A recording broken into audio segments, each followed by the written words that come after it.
The royal library was Princess Elara's sanctuary. Its towering shelves, filled with ancient scrolls and leather-bound tomes, offered her a refuge from the stifling expectations of court life. Here, she could lose herself in stories of distant lands and forgotten heroes, far removed from the whispers of rebellion that had begun to plague Eridor. But even the library's thick stone walls could not keep the outside world at bay forever. Elara sat by the arched window, her fingers tracing the delicate gold embroidery on her sleeve. The sun was setting, casting long shadows across the polished floor. She had always loved this time of day, when the castle grew quiet and the air was filled with the scent of parchment and ink.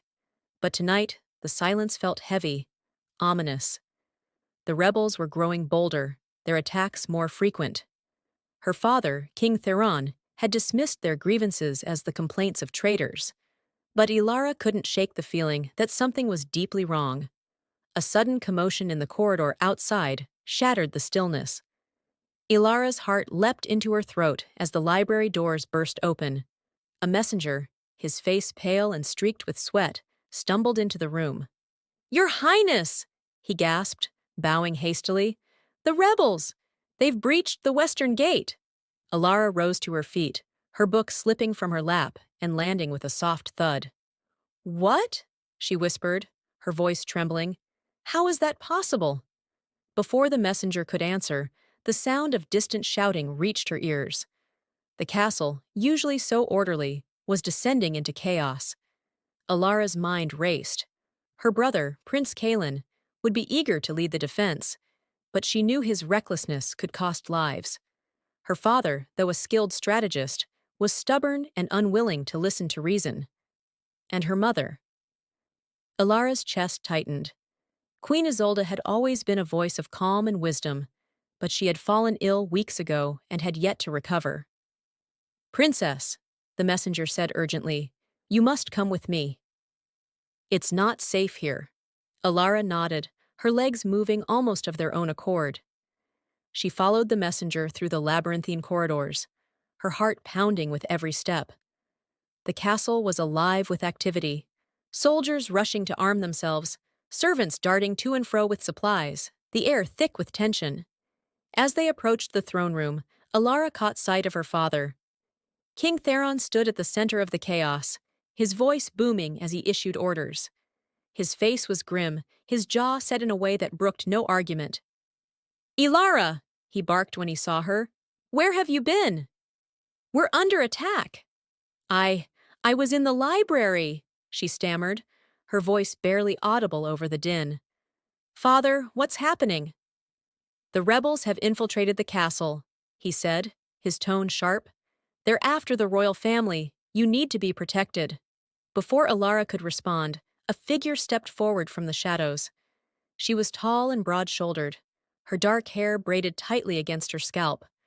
Her armor gleamed in the torchlight, and her eyes, sharp and gray like polished steel, locked onto Elara's with an intensity that made her breath catch. "This is Lyra," the king said, gesturing to the warrior. "She's one of our best. She'll ensure your safety." Lyra inclined her head in a curt nod. "Your Highness," she said, her voice low and steady. "Come with me. We need to move quickly." Elara hesitated, her gaze flickering between her father and the warrior. She had never been this close to a soldier before, let alone one like Lyra. There was something about her, a quiet strength, a sense of purpose, that both intimidated and fascinated Elara. But there was no time to dwell on it. The sound of clashing steel echoed through the halls, growing louder by the second. "Go!" the king commanded, his voice cutting through the noise. "Now!" Lyra didn't wait for Elara to respond. She took her by the arm, her grip firm but not unkind, and led her away from the throne room. They moved swiftly through the castle, Lyra's eyes scanning every corner for threats. Elara stumbled once, her slippers slipping on the smooth stone floor, but Lyra caught her effortlessly, her hands steadying her with a touch that sent a strange warmth through Elara's chest. "Stay close," Lyra murmured, her voice barely above a whisper. And don't stop, no matter what. Elara nodded, her throat too tight to speak. She had never felt so vulnerable, so out of place. She was a princess, raised in the lap of luxury, and yet here she was, relying on a stranger to keep her safe. As they turned a corner, a group of rebels appeared, their swords drawn. Elara's heart leapt into her throat, but Lyra didn't falter. She stepped in front of Elara, her blade flashing in the dim light, and within moments, the rebels were disarmed and fleeing. "Keep moving," Lyra said, her tone calm but urgent. "We're almost there."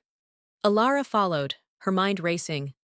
Who was this woman who moved like a shadow, who fought with such precision and grace? And why did her presence make Elara feel both safe and unsettled at the same time? They reached a hidden door, concealed behind a tapestry in one of the lesser-used corridors. Lyra pushed it open, revealing a narrow staircase that led down into darkness. "This way," she said, gesturing for Elara to go first. Elara hesitated, her fear of the unknown warring with her trust in Lyra. But the sound of approaching footsteps decided for her. She stepped into the darkness, Lyra close behind her, and the door swung shut, plunging them into silence. The secret passage was cold and damp, the air thick with the scent of earth and mildew. Elara clutched her skirts as she descended the narrow staircase, her heart pounding in her chest. Behind her, Lyra moved with the quiet confidence of someone who had navigated such places countless times before. The faint glow of a lantern Lyra had procured from a hidden alcove cast flickering shadows on the stone walls, illuminating their path just enough to keep them from stumbling. "Where does this lead?" Elara asked, her voice barely above a whisper. The silence of the passage felt oppressive, as if the walls themselves were listening. "To the forest," Lyra replied, her tone clipped but not unkind. "It's an old escape route, used by the royal family in times of crisis. We'll be safer there than in the castle." Elara nodded, though Lyra couldn't see it. She focused on placing one foot in front of the other, her mind racing. The rebels had breached the castle, her family was in danger, and yet all she could think about was the woman behind her, the warrior who had appeared out of nowhere, her presence both reassuring and unsettling. They emerged from the passage into the cool night air. The forest stretched out before them, dark and foreboding, the trees swaying gently in the breeze. Elara had never ventured this far from the castle grounds, and the sight of the untamed wilderness filled her with a mix of awe and fear. "Stay close," Lyra said, her hand resting on the hilt of her sword. "The forest is vast, and it's easy to get lost." Elara followed her, her slippers crunching on the fallen leaves. The forest was alive with sounds, the rustling of branches, the distant hoot of an owl, the occasional snap of a twig underfoot. Every noise made her jump, her nerves frayed from the night's events. But Lyra moved with purpose, her steps steady and sure, and Elara found herself drawing strength from her calm demeanor. After what felt like hours, they came to a small clearing. Lyra stopped, scanning the area before turning to Elara. "We'll rest here for a bit," she said. "You look exhausted." Elara sank onto a fallen log, her legs trembling with fatigue. She watched as Lyra gathered dry branches and built a small fire, her movements efficient and practiced. The flames crackled to life, casting a warm glow over the clearing. For the first time since they had left the castle, Elara felt a semblance of safety. "Thank you," she said softly, her eyes fixed on the fire. "For protecting me." Lyra glanced at her, her expression unreadable. "It's my duty," she said simply. Elara frowned. "Is that all it is? Duty?" For a moment, Lyra didn't respond. She stared into the flames, her jaw tight. Then she sighed, running a hand through her braided hair. "I swore an oath to protect the royal family," she said. "But I also believe in what you stand for, your compassion, your desire for peace. It's rare in times like these."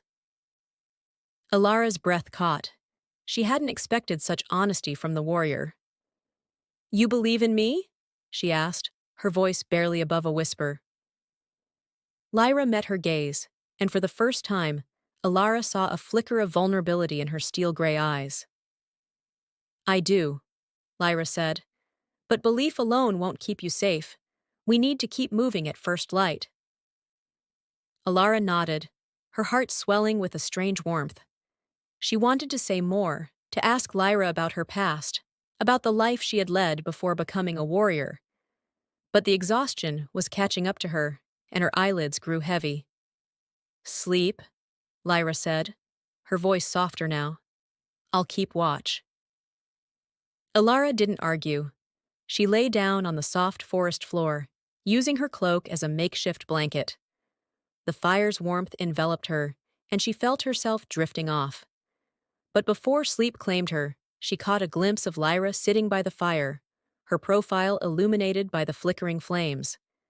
There was something hauntingly beautiful about her, something that made Elara's chest ache in a way she couldn't quite understand.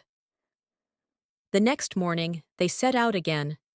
The forest was quieter now, the sunlight filtering through the canopy and casting dappled shadows on the ground. Elara's slippers were ill-suited for the rough terrain, and she stumbled more than once. Each time, Lyra was there to catch her. You should have worn boots, Lyra said, after the third stumble, her tone more amused than critical. Elara flushed. I didn't exactly have time to pack, she muttered. Lyra's lips twitched in what might have been a smile. Fair enough, she said. Here. She knelt and began unlacing her own boots. What are you doing? Elara asked, alarmed. You need these more than I do, Lyra said, handing her the boots. I've walked barefoot through worse. Elara hesitated, but the look in Lyra's eyes brooked no argument. She took the boots, her fingers brushing against Lyra's, and felt a jolt of warmth at the contact. Thank you, she said softly. As they continued their journey, Elara found herself studying Lyra more closely. The warrior moved with a grace that belied her strength, her eyes constantly scanning their surroundings for threats. But there was a sadness in her, a weight that seemed to press down on her shoulders. Elara wanted to ask about it, to understand what had shaped this enigmatic woman, but she didn't know how to broach the subject. Their path took them to a narrow stream, its waters clear and cool. Lyra knelt to refill their water skins, and Elara sat on a nearby rock, watching her. Lyra, she said after a moment, why did you become a warrior? Lyra paused, her hands stilling. It's a long story, she said finally. We have time, Elara replied, her voice gentle. Lyra looked at her, and for a moment, Elara thought she might refuse, but then she sighed and sat back on her heels. I grew up in a village near the border, she said. When I was a child, it was attacked by raiders. My family, they didn't make it. I survived because I hid, but I swore I would never feel that helpless again. So I trained. I became strong, and when the king offered me a place in his guard, I took it. Elara's heart ached for her. I'm so sorry, she said. That must have been unimaginably hard. Lyra shrugged, but the gesture was hollow. It's in the past, she said. What about you? Why do you care so much about peace? Elara looked down at her hands, her fingers twisting in her lap. I've seen what war does, she said quietly. It tears families apart, destroys lives. I don't want that for Erador. I want to build a kingdom where people can live without fear. Lyra studied her, her gaze thoughtful. You're stronger than you look, princess, she said finally. Not many would have the courage to face what you're facing. Elara's cheeks warmed at the compliment, but before she could respond, Lyra stood and shouldered her pack. We should keep moving, she said. The outpost isn't far. As they walked, Elara found herself replaying their conversation in her mind. There was so much more she wanted to know about Lyra, so much she wanted to say. But for now, she contented herself with the knowledge that they were in this together. A princess and a warrior, bound by duty and something deeper, something neither of them was ready to name. The border outpost was a stark contrast to the grandeur of the royal castle. It was a small, fortified structure made of rough-hewn stone, surrounded by a wooden palisade and manned by a handful of weary soldiers. When Elara and Lyra arrived, they were greeted by the outpost's commander, a grizzled man named Captain Garrick. His face lit up with relief when he saw Lyra. "Thank the gods you're here," he said, clasping her forearm in a warrior's greeting. "We've been holding the line, but the rebels are getting bolder. They've been testing our defenses every night." Lyra nodded, her expression grim. "We'll need to fortify the perimeter," she said, "and prepare for a possible siege." Elara, standing slightly behind Lyra, felt a pang of guilt. These soldiers were risking their lives to protect her, and she had no way to repay them. She stepped forward, her voice steady despite the fear gnawing at her. "Is there anything I can do to help?" Captain Garrick looked at her, his brow furrowed. "With all due respect, Your Highness, this is no place for a princess. The rebels won't hesitate to kill you if they breach the walls." Elara straightened, her chin lifting. "I may not be a warrior, but I can still be of use. Let me tend to the wounded or help with supplies. I won't sit idle while others fight for me." Lyra glanced at her, a flicker of admiration in her eyes, but she said nothing. Captain Garrick hesitated, then nodded. "Very well, we could use an extra pair of hands in the infirmary." Over the next few days, Elara threw herself into her work. The infirmary was a cramped, dimly lit room filled with the groans of injured soldiers and the sharp scent of herbs and blood. Elara had never been trained in healing, but she learned quickly, her gentle touch and calm presence bringing comfort to the wounded. She bandaged wounds, brewed medicinal teas, and sat with soldiers who were too weak to move, listening to their stories and offering words of encouragement. Lyra, meanwhile, was everywhere at once. She helped reinforce the outpost's defenses, trained the soldiers in hand-to-hand combat, and led patrols along the perimeter. Elara often caught glimpses of her from the infirmary window, her tall figure moving with purpose, her sword gleaming in the sunlight. There was something mesmerizing about her, something that made Elara's heart race even as she tried to focus on her tasks. One evening, as the sun dipped below the horizon, Lyra entered the infirmary. She was covered in dirt and sweat, her armor dented from a recent skirmish. Elara looked up from the bandage she was wrapping and felt a pang of concern. "Are you hurt?" she asked, her voice tinged with worry. Lyra shook her head. "Just a scratch," she said, though the dark circles under her eyes betrayed her exhaustion. "I came to check on you. You've been working nonstop." Elara smiled faintly. "So have you." Lyra leaned against the wall, her arms crossed. "You're not what I expected," she said after a moment. Elara raised an eyebrow. "Oh! And what did you expect?" "A pampered princess," Lyra admitted, her lips quirking in a half-smile. "Someone who would hide in a corner and wait for others to save her." Elara's smile widened. "I suppose I've surprised you then." "You have," Lyra said, her tone softening. "You're stronger than you realize, Elara."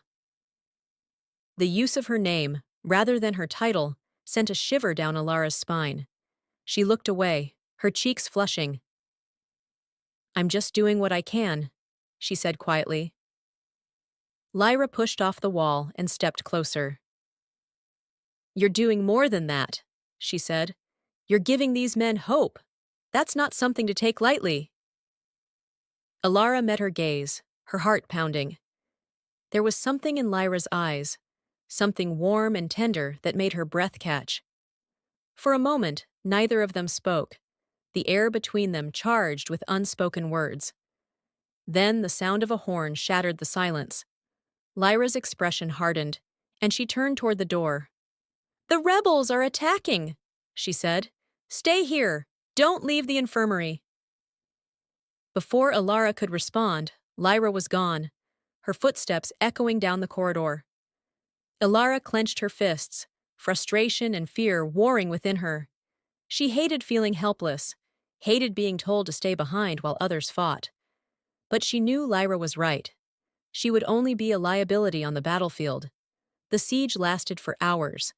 The sounds of clashing steel and shouting men filled the air, mingling with the cries of the wounded being brought into the infirmary. Elara worked tirelessly, her hands stained with blood as she tended to one soldier after another. She tried to block out the noise, to focus on the task at hand, but her thoughts kept drifting to Lyra. Was she safe? Had she been injured? The thought of losing her made Alara's chest tighten with a fear she couldn't quite name. When the fighting finally subsided, Lyra returned to the infirmary. Her armor was battered, and there was a fresh cut on her cheek, but she was alive. Alara's relief was palpable as she rushed to her side. "You're hurt," she said, reaching for a clean cloth. Lyra caught her wrist, stopping her. "It's nothing," she said. "Just a scratch." Alara's eyes burned with unshed tears. "Don't do that," she said, her voice trembling. "Don't act like your life doesn't matter." Lyra's grip on her wrist loosened, and she looked at Elara with a mixture of surprise and something else. Something that made Alara's heart ache. "Elara," she began, but then she stopped, as if she didn't know what to say. The moment was broken by the arrival of Captain Garrick. "We've driven them back for now," he said, his voice heavy with exhaustion. "But they'll return. We need a plan." Elara took a deep breath, her mind racing. She had been thinking about this for days, turning the idea over in her mind. Now, with the outpost under siege and the soldiers stretched thin, she knew it was time to act. "What if we tried to negotiate with them?" she said. Lyra and Captain Garrick both turned to her, their expressions skeptical.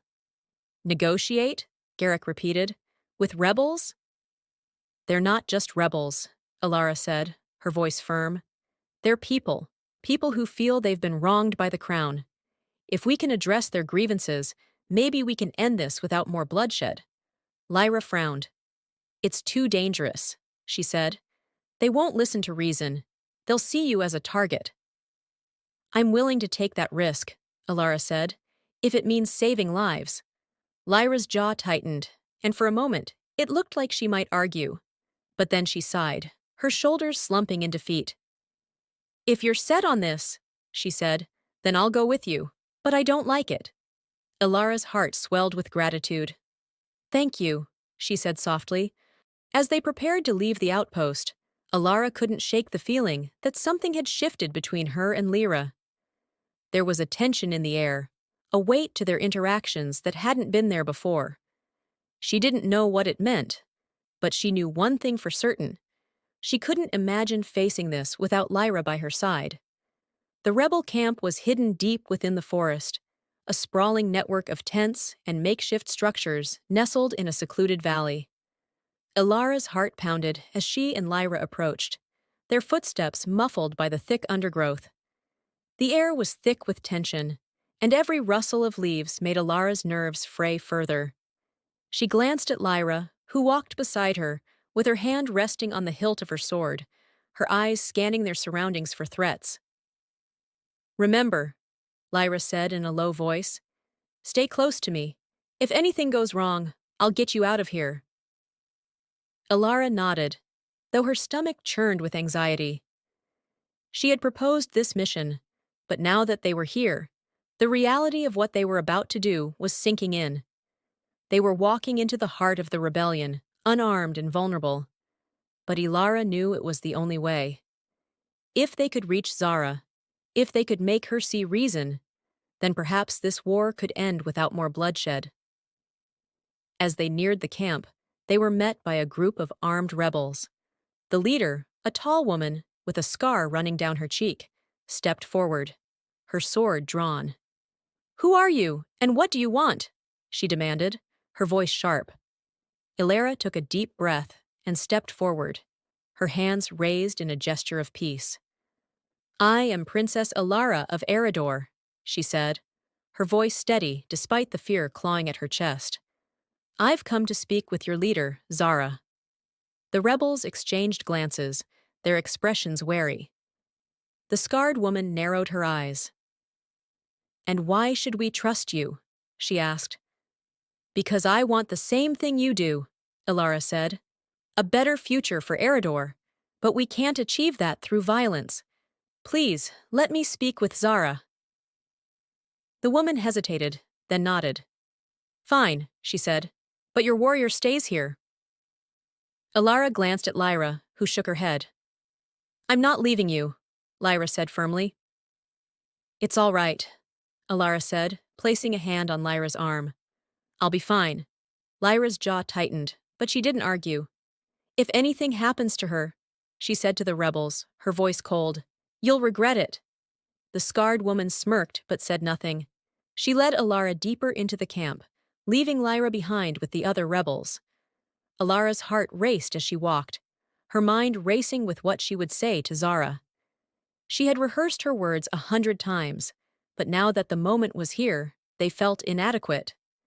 Zara's tent was larger than the others, its fabric dyed a deep red. The scarred woman pulled back the flap and gestured for Elara to enter. Inside, Zara sat at a wooden table, her fiery eyes fixed on Elara as she stepped into the tent. She was younger than Elara had expected, with sharp features and a commanding presence that filled the room. "Princess Elara," Zara said, her voice cool. "To what do I owe the honor?" Elara took a deep breath, her hands clasped in front of her to hide their trembling. "I've come to negotiate a truce," she said.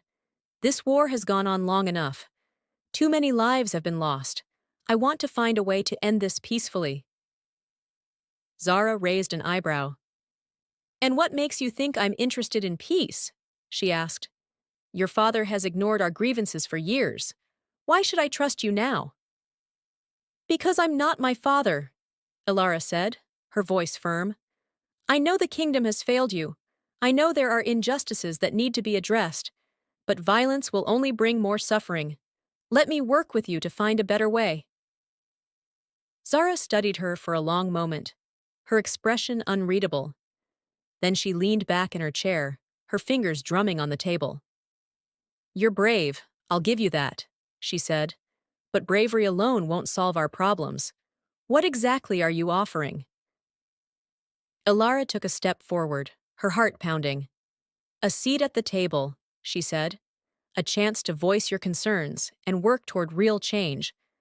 I can't promise everything will be fixed overnight, but I can promise that I'll listen, and I'll do everything in my power to make things right." Zara's eyes narrowed, and for a moment, Elara thought she might refuse. But then Zara sighed and stood, her gaze piercing. "All right," she said. "I'll give you a chance. But if you betray us, if this is some kind of trick, I won't hesitate to finish what we've started." Elara nodded, her relief tempered by the weight of Zara's words. "Thank you," she said. "You won't regret this." When Elara emerged from the tent, Lyra was waiting for her, her expression tense. "Are you all right?" Lyra asked, her eyes scanning Elara for any sign of injury. "I'm fine," Elara said, her voice soft. "We have a truce, for now." Lyra's shoulders relaxed slightly, but her gaze remained wary. "Let's get out of here," she said. As they left the camp, Elara couldn't shake the feeling that something had shifted. The weight of Zara's trust, the responsibility of brokering peace, it was a heavy burden. But as she walked beside Lyra, she felt a flicker of hope. They had taken the first step. Now, they just had to see it through. That night, back at the outpost, Elara sat by the fire, her mind racing. Lyra joined her, her presence a quiet comfort. "You did well today," Lyra said after a moment. "Not many would have had the courage to do what you did." Elara looked at her, her heart swelling with gratitude. "I couldn't have done it without you," she said. "Thank you for standing by me." Lyra's gaze softened, and for a moment, it looked like she might say something more. But then she looked away, her expression guarded. "It's my duty," she said. Alara's chest ached at the distance in her voice. She wanted to reach out, to bridge the gap between them, but she didn't know how. Instead, she stared into the fire, the silence between them heavy with unspoken words. The truce with Zara brought a fragile calm to the kingdom, but it was a calm that felt tenuous, like a thread stretched too thin. Elara threw herself into the work of rebuilding, her days filled with meetings, negotiations, and the endless task of addressing the grievances of the rebels. She traveled from village to village, listening to the people's stories and promising to bring their concerns to the king. It was exhausting work, but it gave her a sense of purpose, a feeling that she was finally making a difference. Lyra, as always, was by her side. She moved through the world with the same quiet intensity, her presence a constant source of strength for Elara. But there was a distance between them now, a tension that hadn't been there before. Lyra was more guarded, her emotions locked behind a wall of duty and discipline.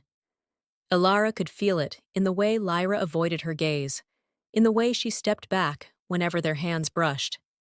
It hurt more than Elara cared to admit. One evening, after a long day of meetings, Elara found herself alone in the gardens of a small village. The air was cool, the scent of blooming flowers mingling with the earthy aroma of the forest. She sat on a stone bench, her shoulders heavy with exhaustion, and stared up at the stars. They were so much brighter here than in the capital, their light unobscured by the smoke and noise of the city. "You should be resting," a familiar voice said. Elara turned to see Lyra standing a few feet away, her arms crossed, and her expression unreadable. "I could say the same to you," Elara replied, her voice soft. Lyra stepped closer, her boots crunching on the gravel path. "I don't need as much rest as you do," she said. "You've been pushing yourself too hard." Elara sighed, her gaze dropping to her hands. "There's so much to do," she said. "So many people counting on me. I can't afford to rest." Lyra sat beside her, the warmth of her body a comforting presence.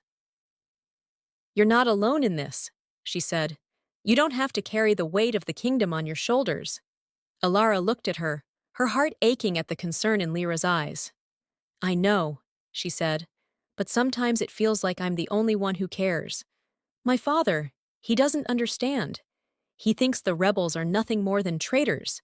And Kalen, he's too eager for glory to see the cost of war." Lyra was silent for a moment, her gaze fixed on the horizon. "You're not like them," she said finally. "That's why the people trust you. That's why I—" She trailed off, her jaw tightening. Elara's breath caught. "Why you what?" she asked, her voice barely above a whisper. Lyra looked at her, her eyes filled with a turmoil that made Elara's chest ache. "Why I follow you," she said, her voice rough. "Why I believe in you." Elara's heart swelled with emotion, but before she could respond, Lyra stood, her movements abrupt. "You should get some sleep," she said, her tone clipped. "We have an early start tomorrow." Elara watched her go, her heart heavy with unspoken words. She wanted to call out to her, to ask her to stay, but the words caught in her throat. Instead, she sat there, the cool night air wrapping around her like a shroud. The next morning, they set out for the capital. The journey was quiet, the tension between them palpable. Elara tried to focus on the task at hand, but her thoughts kept drifting to Lyra. She had always admired her strength, her unwavering loyalty, but now there was something more, a longing that she couldn't ignore. She wanted to understand Lyra, to break through the walls she had built around herself, but every time she tried, Lyra pulled away.